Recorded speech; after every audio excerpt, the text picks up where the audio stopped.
Toy izao ndray avana ny teny zaraina zay omenantsika anio. Saia ho Ezekia ao amin'ny Kristy, mifona ho an'ny hafa izay manatona ny tompo nefa mbola tsy madio eo anatrehany.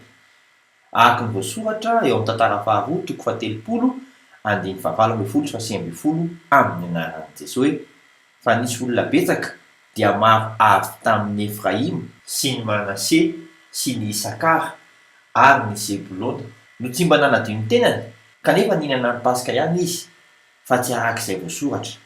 Ary Ezekia nivavaka ho an'ireny ka nanao hoe Jehovah tsara mamelahy izay rehetra efa nampiomana ny fo ny tady an'Andriamanitra dia Jehovah Andriamanitry ny razana na dia tsy madio araky ny fahadiovan'ny fitoerana masina azy izy fa amaly ny vavaka ao ny tompo araka ny voasoratra amin'ny tantara faharoa toko fatelopolo andiny faharoapolo amin'ny anaran'i Jesosy hoe ary Jehovah niaino an'i Ezekia ka nahasitrana ny olona.